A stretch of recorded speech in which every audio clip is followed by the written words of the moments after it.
Sejam todos bem-vindos, sejam todas bem-vindas ao segundo episódio do Refluxo Cast. Um episódio muito especial, muito importante para quem sofre com a doença do refluxo. Vocês vão entender por quê. E lembrar que o Refluxo Cast é um podcast exclusivamente voltado para os pacientes, para as pessoas que sofrem com a doença do refluxo.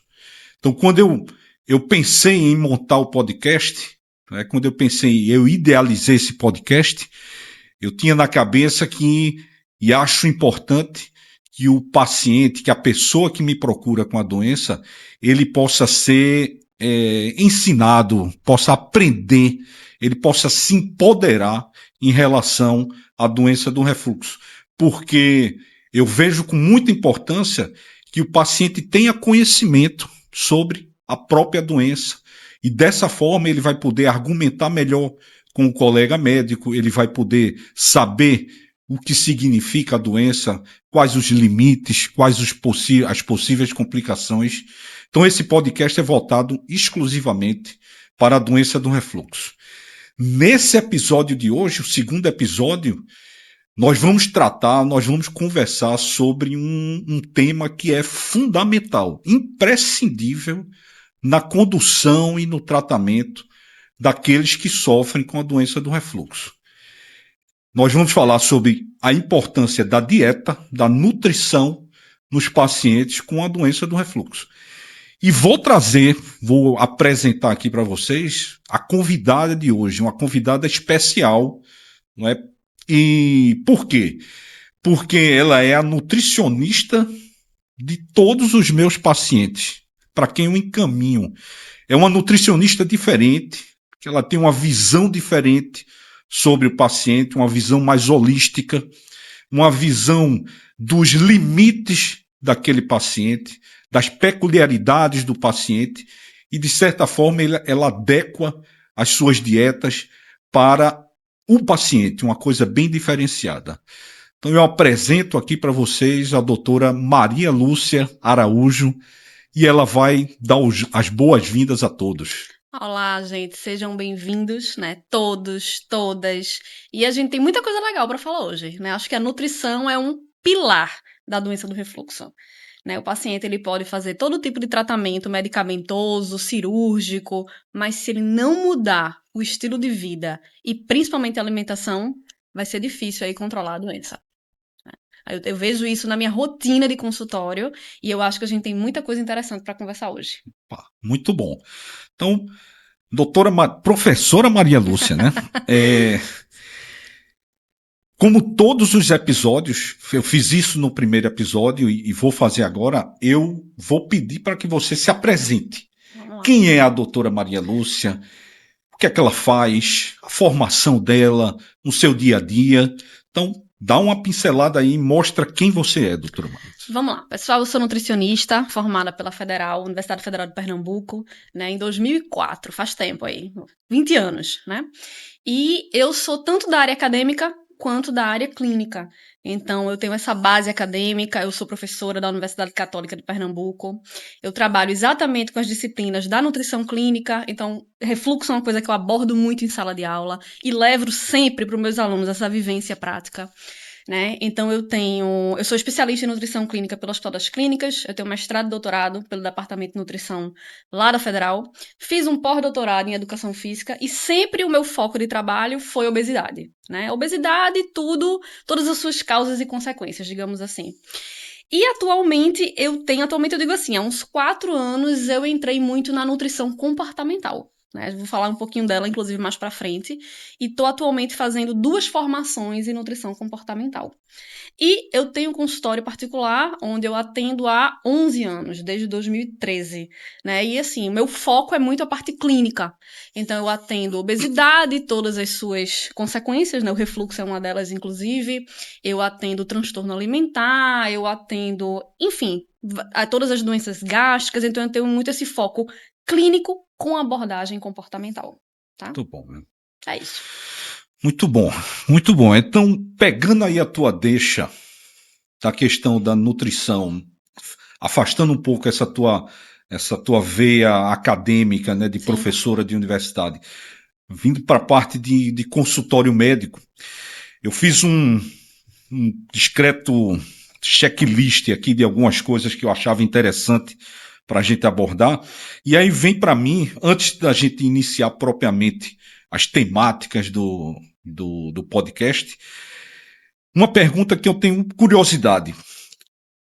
Eu queria saber de você quais são os aspectos mais desafiadores, né, que os pacientes, que você encontra nos pacientes, e ao mesmo tempo, quais são os aspectos mais gratificantes que você tem na condução dos seus pacientes no aspecto nutricional. O mais desafiador, sem sombra de dúvida, é fazer com que o paciente crie uma motivação para mudar.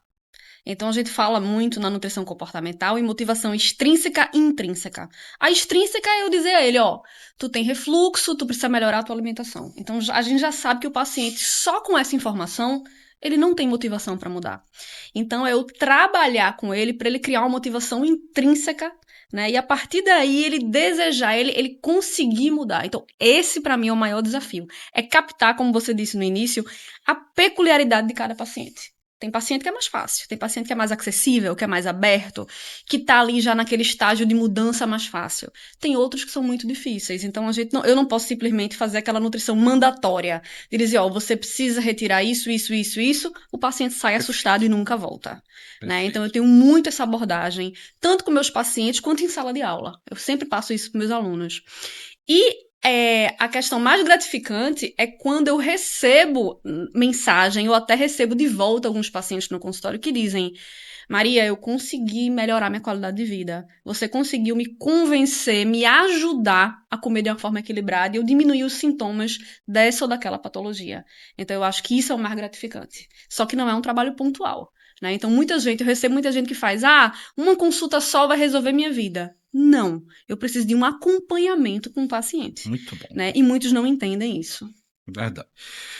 Muito interessante, né? O que é que a gente pode pegar esses detalhes que a doutora Maria Lúcia falou e verificar que o que existe na prática, no dia a dia, é que as pessoas elas têm muita dificuldade em sair daquela zona de conforto para poder modificar. Quando ela entende que esse processo ele é gradual, lento, constante, progressivo, a médio prazo, às vezes, até a longo prazo, quando ele consegue fazer isso e incorporar na vida dele pequenos hábitos, micro hábitos que vão gradativamente aumentando, a repercussão para esse paciente, do ponto de vista de qualidade de vida, não está relacionado somente à doença do refluxo, que é o tema que nós estamos tratando, mas é uma melhora em todos os sentidos, emocional, autoestima, saúde mesmo, cardiovascular.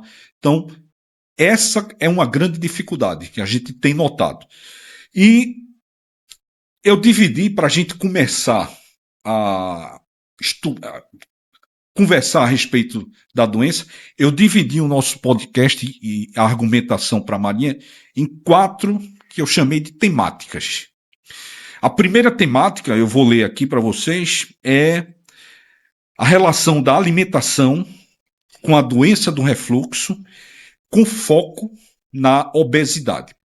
Por que obesidade?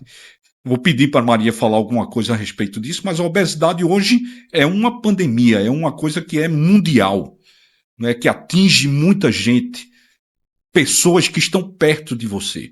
A segunda temática seria os alimentos, né, a dieta propriamente dita. Quais são os possíveis alimentos que nós podemos utilizar, né, que vão trazer, já entrando na terceira temática, o benefício dessa dieta na terapêutica da doença, terapêutica coadjuvante da doença do refluxo.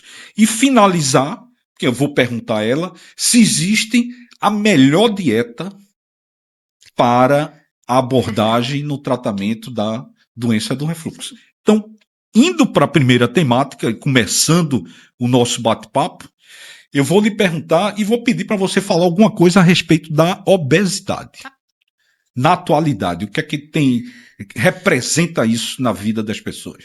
Veja, a obesidade em termos de saúde pública, né, é um grande problema. A gente tem gráficos desde a década de 70, se eu não me engano, e em nenhum momento estagnou. Só faz subir.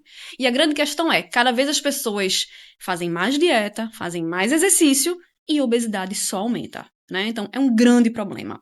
O que a gente sabe hoje em dia é o seguinte, a obesidade é uma doença. Muita gente ainda tem dificuldade de aceitar isso. Eu tenho alguns pacientes, uma ontem me encontrou e disse, eu tô muito triste porque eu tô tomando medicação. Eu digo, mas veja, uma pessoa com diabetes não toma remédio? Uma pessoa com hipertensão, com refluxo? Uma pessoa com obesidade é a mesma coisa. Então, existe muito ainda o estigma. A gente tenta quebrar muito isso. E muitos pacientes deixam de procurar o médico, o nutricionista, por sofrerem muitas vezes preconceito. Então, muitas vezes chega no médico, eu tenho um paciente que diz, eu fui no endócrino, fui em tal médico, ele disse que eu precisava deixar de ter vergonha na cara. Então, assim, a gente sabe que não é. A obesidade é uma doença multifatorial. Tem causa genética, tem muita coisa envolvida. Então, não é simplesmente levanta da cadeira, vai fazer exercício e melhora a tua alimentação. Não é tão simples assim. Então, eu acho que se a gente tiver uma abordagem mais humana, com menos estigma, os pacientes vão chegar mais para se tratar, sabe? Eu acho que existe muito essa barreira ainda, a vergonha. E a gordofobia vem, né, que é o preconceito com pessoas com obesidade, vem muito de profissionais de saúde, infelizmente.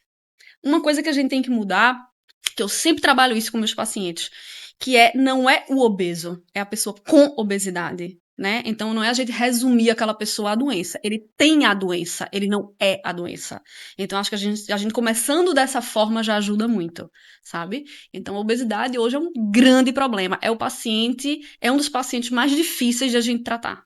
Porque ele chega muitas vezes com essa vergonha, com esse pensamento de se eu tomar remédio para obesidade eu vou ser fraco. A gente sabe que é uma doença que recidiva muito. Inclusive, hoje a gente não trabalha mais com cura, a gente trabalha com obesidade controlada. Então, a gente não quer mais que o paciente vá para um IMC de normalidade, a gente quer que ele perca certo percentual de peso. Então, mudou muito o tratamento, tá? Mas, infelizmente, muitos profissionais ainda não têm essa visão. Perfeito. Colocação extremamente importante. Você trabalha não com o conceito de cura, Sim. mas com o conceito de controle. Assim é na doença do refluxo. Sim. Eu tenho esse pensamento, inclusive comento com as pessoas que me procuram com essa patologia. Eu digo a eles que se durante toda a vida desse paciente, tanto a obesidade quanto a doença do refluxo são patologias crônicas, se durante todo o acompanhamento dele, onde existe esse vai e vem, piora dos sintomas, melhora dos sintomas, se a gente evitar que esse paciente evolua para uma forma complicada da doença do refluxo, então eu considero que o nosso tratamento ele foi efetivo. Então eu preciso ter o acompanhamento desse paciente. E já trazendo, e aí correlacionando a obesidade com a doença do refluxo, eu pergunto para você o seguinte: de que maneira a obesidade ela pode influenciar de uma maneira assim drástica a doença do refluxo e levar, quando não tratada e quando não abordada de uma maneira correta, decente, a complicações importantes? O que é que tu achas? 2 pontos. O primeiro, né? O fato do indivíduo ter a obesidade, principalmente aquela obesidade abdominal, ele aumenta a pressão no abdômen e relaxa o esfíncter. Então, isso já é uma causa do refluxo. Então, quanto maior o acúmulo de gordura, principalmente aquela gordura abdominal e especialmente a visceral, que é a dentro do abdômen, né, mais vai fazer pressão e o esfíncter esofagiano está mais susceptível a abrir e a gerar o refluxo. E outra coisa que eu observo muito, não é generalizado, mas a maioria das pessoas com obesidade ingere muito ultraprocessado, muito refrigerante, muitos alimentos que são gatilho, tá? Que aumentam os sintomas, que aumentam a secreção ácida, que relaxam o esfíncter. Então, tem uma alimentação muito rica em gordura, muito rica em refrigerante. E os ultraprocessados. Então, hoje o nosso grande combate é com os ultraprocessados, porque eles são um tipo de alimento que combina 3 ingredientes, que é o sal, a gordura e o açúcar em excesso. A gente não tem nenhum alimento naturalmente que tem esses 3, e o ultraprocessado ele combina isso. E geralmente o ultraprocessado ele está associado à fritura, ao excesso de gordura, que predispõe muito ao refluxo. Então, eu diria que são essas duas situações. Sem contar que muitas pessoas com obesidade também são sedentárias, então que já vai predispor também ao aumento de sintomas, um monte de fatores, né? Mas é um monte de situação aí envolvida. As coisas todas elas correlacionadas, né? Uma teia. Numa teia só, verdade. Ainda na obesidade, existe algum risco que a gente possa considerar como um risco oculto que o paciente não consiga enxergar e de alguma maneira você como nutricionista consiga orientar ele e alertar ele que esses riscos podem fazer uma complicação, podem trazer repercussões negativas, tanto para a doença do refluxo, como é o caso do nosso foco, mas para outras patologias cardiovasculares e correlacionadas? O que eu vejo é o seguinte, muitas vezes o paciente com obesidade, ele se acostuma a viver com vários sintomas. A viver com constipação, ou a viver com excesso de gases, a viver com dor gástrica, com sintomas de refluxo, ele acha aquilo normal. Tá? Então, muitas vezes, quando ele relata isso na anamnese em consultório, eu alerto que pode ser, inclusive muitas vezes encaminho para o teu consultório. Digo, você precisa de um gastro. Porque às vezes o paciente, ele associa aquilo ali, ele vive há tantos anos com aquele sintoma, que ele acha que é normal, né? Quando não é. Então, é um paciente que E voltando para aquela questão do estigma, é um paciente que muitas vezes não quer fazer um exame, porque, por exemplo, eu já tive uma paciente que ela foi fazer, não lembro exatamente o que era, acho que era um exame que não tinha nada a ver, uma coisa de otorrino ou de oftalmo. E ela disse que quando entrou no consultório, a primeira coisa que o médico disse foi: você precisa emagrecer. Veja, não é que a gente não precise alertar o paciente, mas eu acho que existem formas de se falar. Então, muitas vezes o paciente ele deixa de procurar um profissional porque como vai ser abordado aquele peso dele. Então, ele procura, às vezes, outra coisa, né? Foi tratar ali uma dor de ouvido e o médico enfatizou a perda de peso de uma forma um pouco direta e grosseira. Então, eu percebo muito isso. O paciente, ele não busca, ele não faz exame, ele tem medo de fazer exame de sangue, ele tem medo de ir ao cardiologista, ele tem sintomas de refluxo, mas ele acha que é normal sentir tudo aquilo ali. Verdade. Verdade. Muito bom. Eu recebo muito paciente, né, com a doença do refluxo. A grande maioria desses pacientes, eles têm uma alimentação inadequada, estão acima do peso ou são obesos.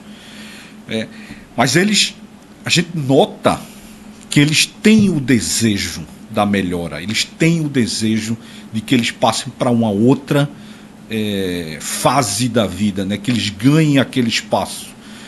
E em relação a esse desejo, eu te pergunto bem objetivamente se existe algum passo, quais são os passos que sejam mais eficazes e que, se existe esse passo eficaz, né, no caminho desse paciente, mesmo que a médio e longo prazo, para que ele tenha possibilidade de aliviar e utilizar essa alimentação adequada como coadjuvante no tratamento da doença do refluxo. Isso é um desejo do paciente. Sim. O que é que você diz? Qual passo a passo, Veja, se é que existe? O primeiro que eu acho é acolher esse paciente. Acolher, ouvir, entender o quanto, como está a prontidão dele para a mudança que a gente fala. Né? Então, assim, entender o seguinte: eu sou muito contra aquela restrição. O paciente chegar para mim e eu dizer: olha, você vai ter que parar de tomar café, você vai ter que parar de tomar refrigerante, você vai ter que parar de comer fritura, você não pode mais deitar ao comer. Tudo isso é válido, mas eu não posso jogar isso no paciente de uma vez, sabe? Ele tem um entendimento, mas eu acho que a gente tem que ir aos poucos. Eu trabalho muito com metas. Então, eu sou um amante de café. Então, eu sei que é muito difícil você viver sem café. Eu recebo paciente, às vezes, que toma 10 xícaras de café por dia e sofre com refluxo. Eu não tenho como olhar para aquele paciente e dizer: de hoje para amanhã você vai ter que tirar e vai ficar zerado de café. Então, eu acho que o passo a passo é a gente trabalhando com metas, inicialmente as que são mais fáceis. Geralmente eu pergunto para o paciente o que é que daria para ele iniciar. Eu jogo muito essa responsabilidade para ele. Eu sempre digo que o protagonista da situação é ele e não eu. Eu estou guiando. Então eu não imponho nada, eu sugiro e ele escolhe. E eu acho que a gente começar com metas é importante. E veja, quando ele vai cumprindo as metas, ele vai tendo melhora. E essa melhora é uma grande motivação. Então ele começa a perceber: poxa, eu reduzi o café, eu reduzi aquela fritura, eu reduzi aquela comida pesada, eu estou fazendo lanches e estou comendo menos na refeição, então estou diminuindo meus sintomas. Então ele começa a se empolgar. Então eu acho que você chegar e jogar tudo de vez no paciente é muito difícil. tá? Então, acho que o grande passo a passo é literalmente você ir devagar, a longo prazo. Só que, como eu disse, o paciente ele é imediatista. Ele quer para ontem, porque ele está sofrendo muito. Verdade. E nessa primeira conversa, eu sempre explico isso, sabe? E graças a Deus, assim, a maioria dos meus pacientes, a grande maioria entende e aceita. Eu sempre digo, ó, confia que a gente vai chegar lá, né? Então, não tem cura, como a gente comentou. Então, vai depender muito de ser sustentável aquela mudança. Por isso que não adianta a gente cortar tudo que o paciente gosta. Muito bom. Tá? Muito bom. A gente nota, né, que a doença do refluxo, e mantendo ainda a questão da obesidade, são patologias crônicas que precisam ser abordadas médio, longo prazo, gradativo, consistente, persistência. E aí onde está a dificuldade do paciente sair da zona do conforto. Mas a gente observa também, e aí é uma observação prática, que muitos dos pacientes, Maria, eles chegam no consultório dizendo que já passaram por nutricionista. Estou falando aqui dos dois sexos, homem e mulher. E eu peço para dar uma olhada na prescrição da nutrição. A grande maioria, eles utilizam nutrições padrões, aquela coisa robotizada, de gaveta, desce o arquivo e imprime aquela. E são dietas que eu classifico como insustentáveis. A médio e longo prazo, a pessoa pode até começar a fazer aquilo ali, mas no médio e longo prazo ele não consegue sustentar aquele tipo de dieta. Por isso que eu falei no início da importância de você individualizar, sim, você saber tanto os anseios do paciente, como principalmente as limitações do paciente. Porque, assim como o refluxo, o tratamento precisa ser individualizado. O que é para você não é para mim, sim, não é para o paciente que está nos assistindo. Não é? Então a coisa tem que ser individualizada. A individualidade dele e a limitação desse paciente deve estar presente. E mantendo ainda no foco da obesidade, eu lhe pergunto se existe ou se é verdade que a combinação de uma dieta adequada com a perda de peso gradativa, se isso pode de alguma maneira transformar a vida de um paciente. Total, sem sombra de dúvida. E assim, a perda de peso, sempre deixando claro, eu atendo muito paciente que ele tem um peso idealizado, de voltar a um IMC de normalidade. E ele acha que só com aquele peso, que às vezes é algo muito distante, ele vai conseguir ter melhora. E é trabalhar isso, que os estudos já mostram que perdas de 5%, dependendo do peso inicial, ou de 10%, já trazem inúmeros benefícios. Inclusive, a gente até prefere, em algumas situações, uma perda de 10% do que uma perda maior. Porque, veja, uma perda maior traz o reganho. Porque a gente sabe que existe o set point do peso, que é aquele peso que o teu corpo está acostumado, é como se fosse uma mola, ele vai sempre te puxar. Então não adianta eu fazer com que o paciente perca muito peso, eu tenha objetivos muito inalcançáveis, tá? Para que depois ele volte com todos os sintomas. E o reganho, ele sempre vem com mais. O paciente perde 10, ele reganha 15. Né? Então, assim, eu vejo muito isso em consultório. O paciente perde peso, melhora comportamento, melhora hábito, ele tem uma qualidade de vida, ele tem uma melhora de qualidade de vida que vai desde sono, a funcionamento intestinal, a sintoma de refluxo, a humor, a tudo, sabe? Só que, assim, é sempre a gente trabalhando isso, evitando aquelas perdas muito surreais, porque o paciente chega com essa mentalidade. Muitas vezes de rede social, muitas vezes de outros profissionais que incutiram aquilo na cabeça, né? Mas, assim, sem sombra de dúvida, a perda de peso, ela traz uma qualidade de vida sensacional. Agora, ela precisa ser sustentável. E para que ela seja sustentável, a gente tem que trabalhar a mudança de comportamento.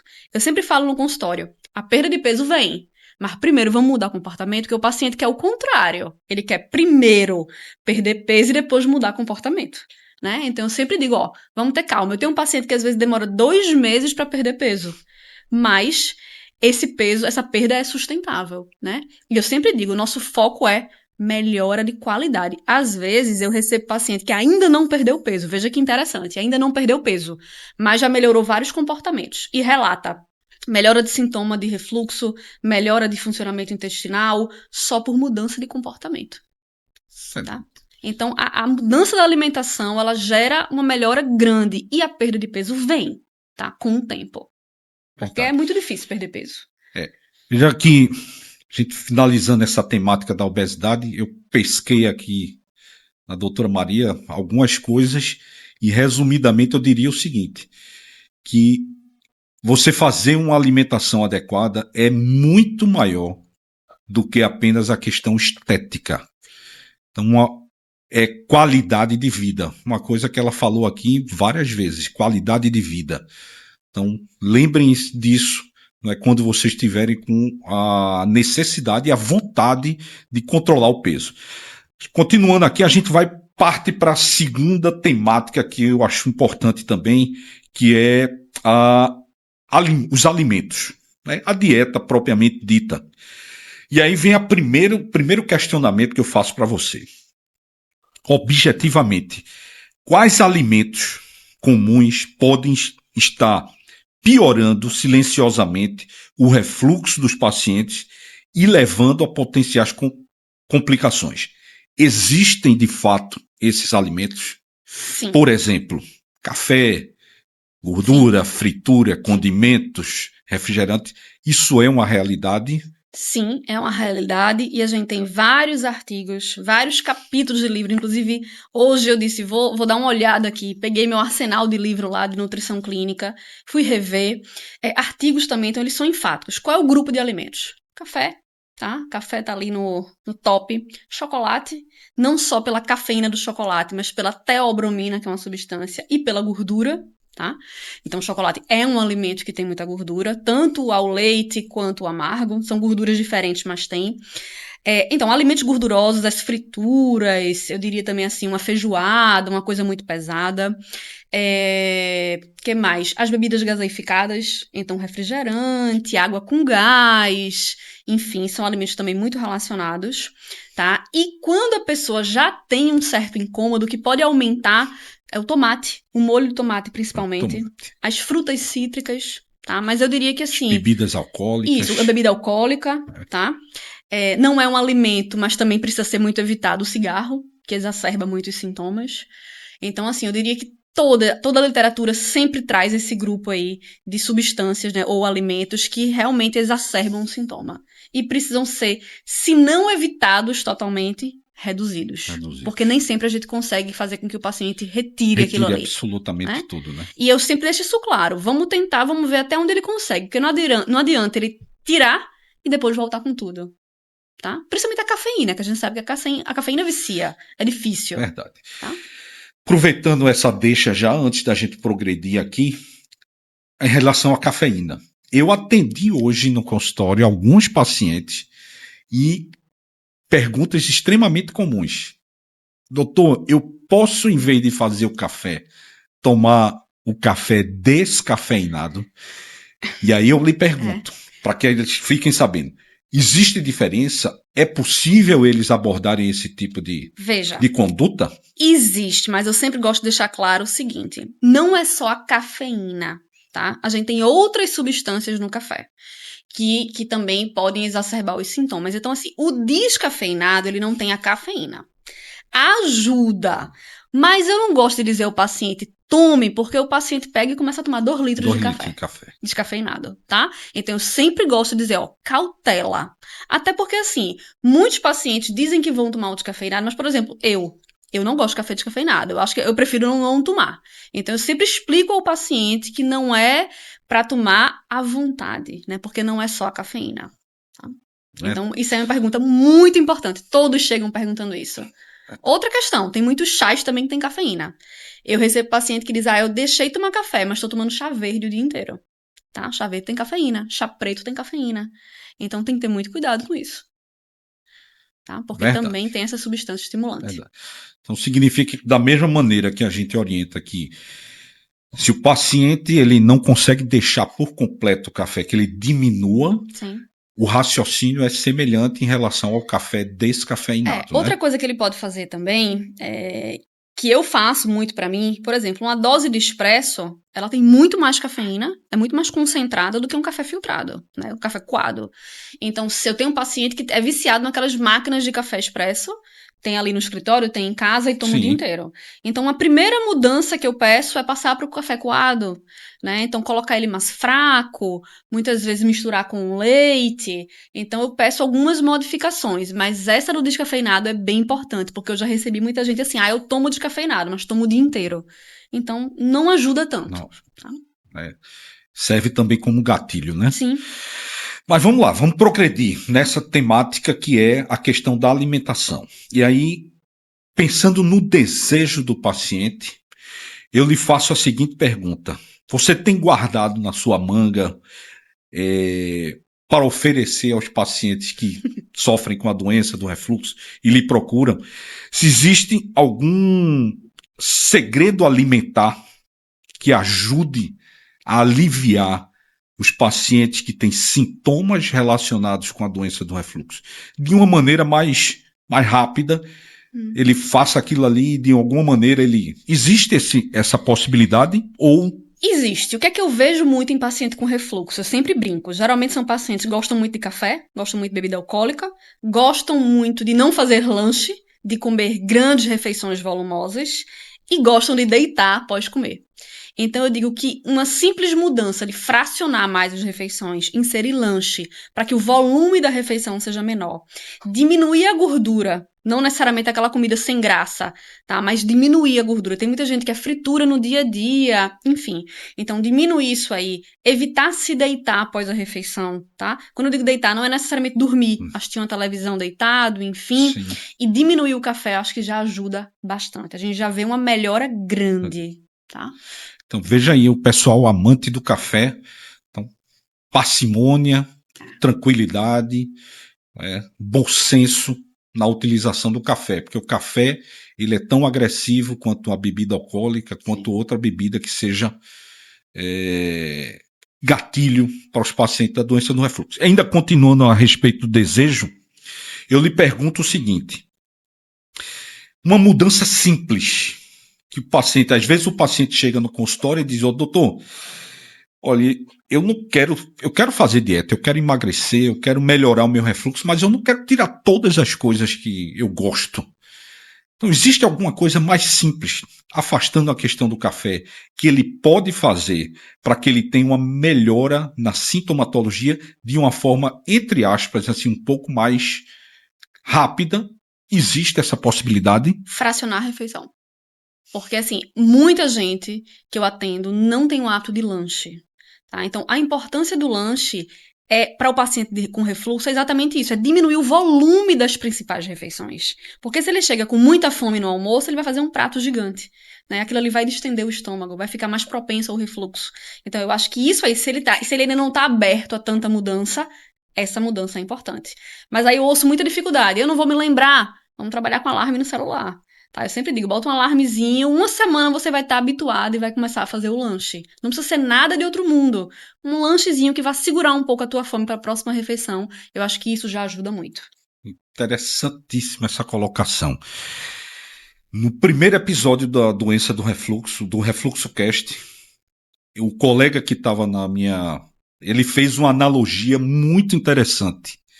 E essa analogia eu vou trazer rapidamente aqui para falar exatamente isso que a doutora falou.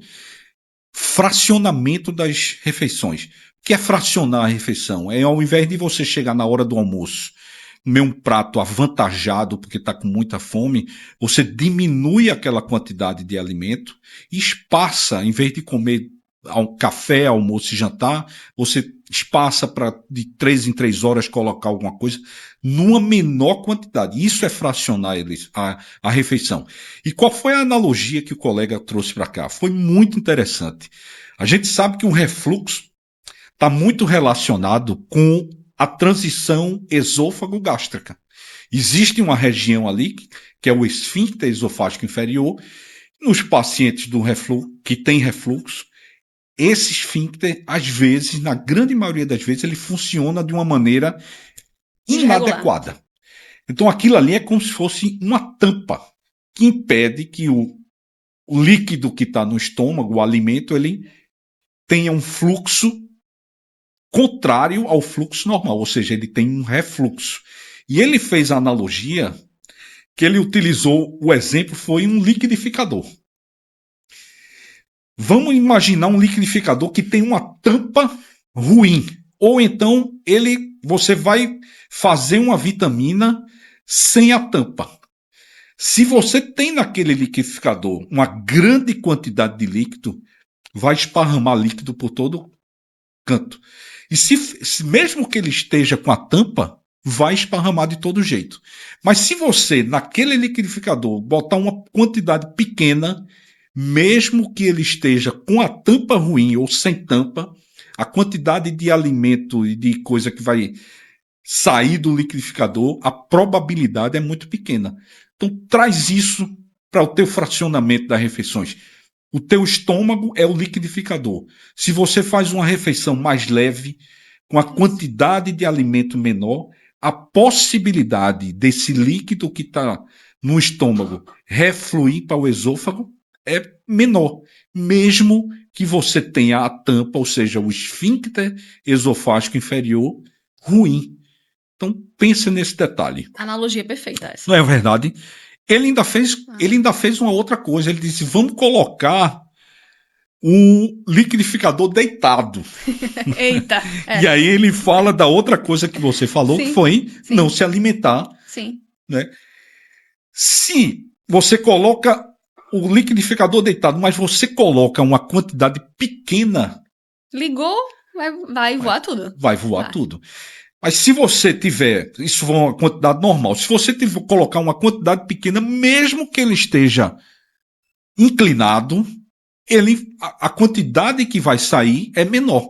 Então, isso é uma analogia importante para mostrar que vale a pena fracionar as refeições e vale a pena não se alimentar antes de você deitar. Pensa nisso daí. Mas vamos lá.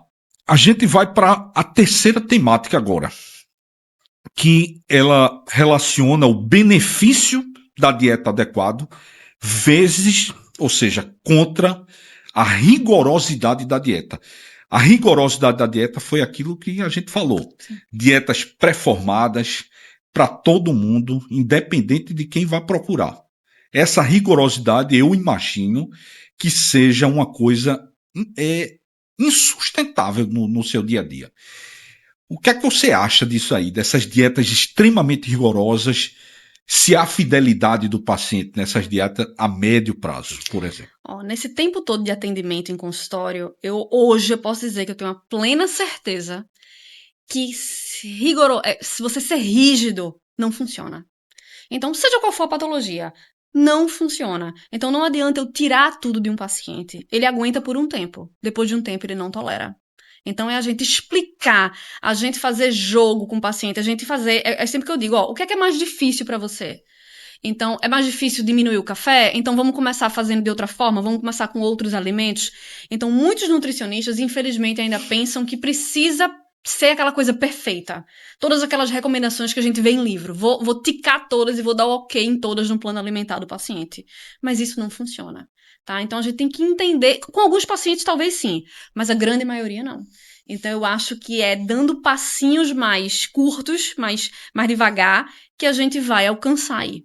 Né? Porque não adianta eu tirar tudo de um paciente, porque ele vai dizer, tirou tudo e não dá para cumprir. Não dá. Ele abandona o tratamento. Dieta elementar. Exato. Ele abandona o tratamento. Né? Mas, infelizmente, a gente ainda vê esse tipo de prescrição. Muito. É verdade. Doutora Maria, existe algum alimento que deve ser evitado a todo custo nos pacientes que têm sintomas importantes na doença do refluxo? Se existe, o que é que você citaria do ponto de vista?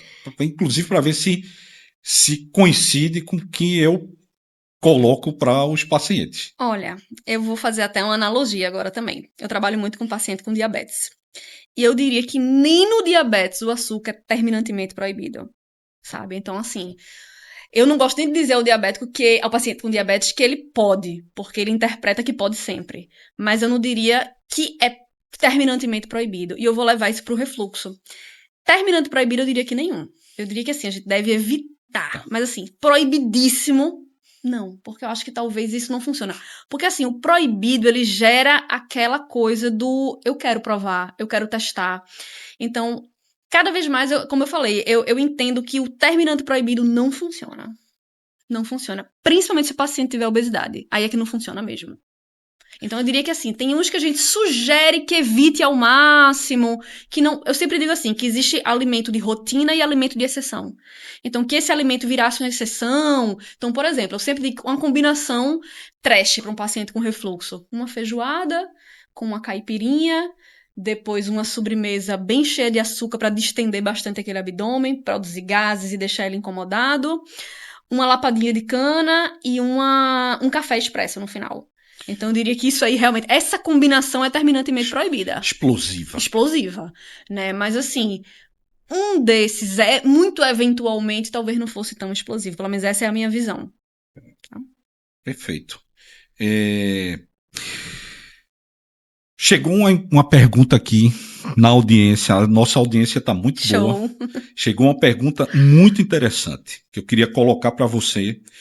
Quem fez essa pergunta foi uma pessoa chamada Lima, um amigo, grande amigo, e ele pergunta o seguinte: quem se beneficia mais ao ajustar uma dieta no tratamento do refluxo?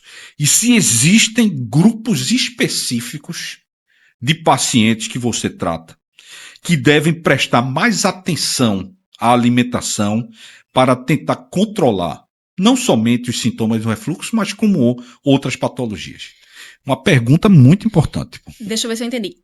Qual é o paciente que se beneficia mais? Sim. O paciente com refluxo e com obesidade, sem sombra de dúvida.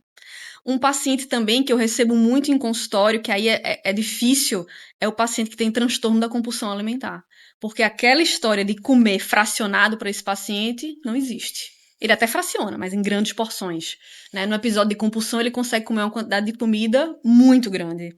Então, eu diria que o paciente que mais se beneficia é o paciente com refluxo e com excesso de peso. Principalmente aquela gordura abdominal. Perfeito. E, continuando, se existe algum grupo específico, por exemplo, sim, diabético, hipertenso, que devem prestar mais atenção à alimentação para o controle do refluxo? Eu diria que o paciente que tem, por exemplo, constipação. Então, o paciente com a famosa prisão de ventre, né? Então, o fato de ele estar com o intestino ali cheio de fezes, o intestino distendido, então aquilo aumenta os sintomas. Então, não adianta a gente olhar para o refluxo e eu esquecer o intestino do paciente. Eu não aumentar o consumo de fibras dele, eu não aumentar o consumo de água, né? Então, são patologias que estão interligadas. Então, por isso eu digo, o paciente chega para mim com um refluxo, mas eu tenho que olhar ele como um todo. Mas eu diria que patologias específicas talvez não, tá? Mas assim, a constipação em si, o diabetes não, a hipertensão não, enfim, mas a constipação sim. Porque o paciente constipado, e paciente constipado grave, que eu vejo muito em consultório, ele vai ter todo aquele sintoma, ele pode fazer o que for pro refluxo, mas se ele não melhorar o funcionamento intestinal, ele vai continuar com sintoma. Verdade, interessante. Eu acho que isso que você falou é extremamente verdadeiro. Eu tenho pacientes, já tive pacientes, onde o simples fato da gente controlar a questão da constipação, sim, e aí constipação, pacientes que passam às vezes 5, 6, sim, 7, 10 dias sem conseguir defecar, e essa qualidade, ele aumenta muito a pressão intraabdominal pela produção de gases. Essa produção de gases, esse aumento da pressão, ele interfere diretamente no refluxo, ele aumenta a intensidade. Se for isso com obesidade, mais ainda. Vai ter dois motivos. O obeso ainda tem esse plus, né? Esse a mais. E quando você consegue controlar a constipação, ele melhora sensivelmente. Isso na prática diária, é uma coisa definida do ponto de vista de prática mesmo. E provavelmente está dentro dos estudos também. Mas vamos lá. A gente está seguindo bastante bem tranquilo. A gente já descobriu um bocado de coisa da importância da dieta adequada, a importância de uma boa nutrição, de uma boa nutricionista na conduta, né, na condução desse paciente com refluxo. E aí vem uma pergunta que eu quero fazer para você, que é uma curiosidade minha também. Existe a melhor dieta para a gente orientar e fornecer o paciente com a doença do refluxo, eu tenho escutado muito a respeito da dieta do Mediterrâneo. E aí eu me pergunto se existe, qual é a dieta e como é essa dieta? Eu não diria que existe a dieta. Essa é uma pergunta que todo mundo faz para todas as patologias. É uma pergunta para obesidade, para diabetes, para doença cardiovascular. Então eu diria que existe uma dieta, um hábito de vida saudável, né? Que se a gente for olhar para a dieta do Mediterrâneo, ela compila tudo isso. Então é uma dieta que não tem ultraprocessado, não tem excesso de carne vermelha. Então, na verdade, na Mediterrânea a gente não tem carne vermelha, a gente não tem excesso de açúcar, de álcool, né? Tem um pouco de vinho, de azeite, mas é uma dieta que a gente não vê excesso de gordura, então ela junta tudo que a gente falou.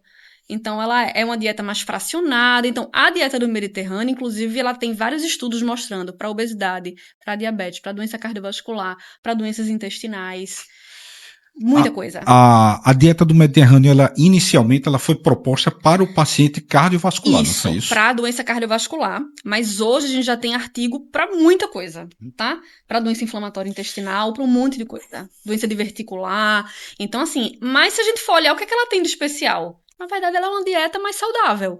Então, ela não tem, ela é rica em carnes brancas, principalmente o peixe, leguminosas, que são os feijões e etc., né? As verduras, as frutas, os cereais integrais. Então, ela é uma dieta muito rica em fibra.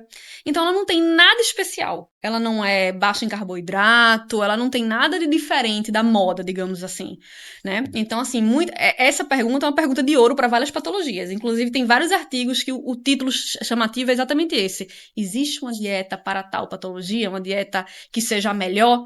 Os estudos mostram que não. Na verdade, é um compilado de hábitos saudáveis, tá?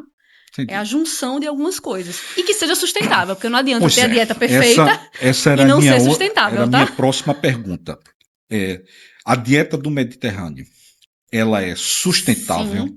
Sim. Ela tem um custo acessível à grande maioria das pessoas, porque eu imagino que você organizar uma dieta dessas que são prescritas e bem rotuladas, você tem uma dificuldade do ponto de vista de custo. Totalmente acessível, porque o que é que ela tem? Leguminosas, cereais, então arroz, pão, inclusive o pão tá presente nela, tá? O querido vinho, azeite, fruta, verdura, ela não tem nada mirabolante, sabe? Então ela é pobre em laticínios, então é uma dieta extremamente acessível, diferente de outras, né? Dieta cetogênica, outras dietas que realmente são muito caras e são inacessíveis e não são sustentáveis. Ah, então, a dieta do Mediterrâneo, ela é uma dieta que, assim, é uma dieta que não é nova, que começou com a doença cardiovascular, mas a gente tem vários benefícios, tá? Eu não vejo artigo relacionado diretamente à doença do refluxo, mas associa ela a um monte de patologia, tá? Então, é possível, Maria, a gente propor a um paciente que ele não faça a dieta total, propriamente dita, mas você adeque muita coisa da dieta do Mediterrâneo para o dia a dia, respeitando aquela questão da individualidade do paciente. Sim. E é possível também a gente começar a fornecer essa dieta assim do ponto de vista com mais tranquilidade, aos poucos, para que ele vá modificando, acrescentando no almoço, ou na hora do jantar, ou num lanche propriamente dito, e depois ele vá progredindo. É possível fazer isso do ponto de vista prático? O que é que eu vejo muito? Paciente que come 5 dias na semana carne vermelha, fritura, tem um baixo consumo de peixe, de verdura, então a gente vai aos poucos introduzindo isso. É o que eu sempre digo, não precisa ser perfeita. Ninguém consegue seguir 100% de um plano alimentar. Eu sempre digo ao paciente. Mas seguindo 70%, 80%, 70% eu diria que já tem muito benefício, tá? Só de retirar o excesso de ultraprocessado, que é o que prega a Mediterrânea, já é muito bom. Muito bom mesmo.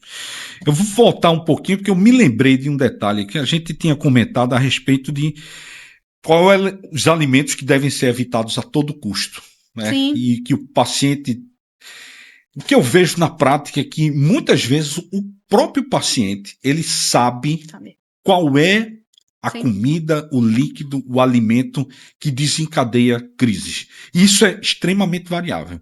Eu vou dar um exemplo. Tem pacientes que chegam e dizem, doutor, eu não posso tomar um suco de maracujá.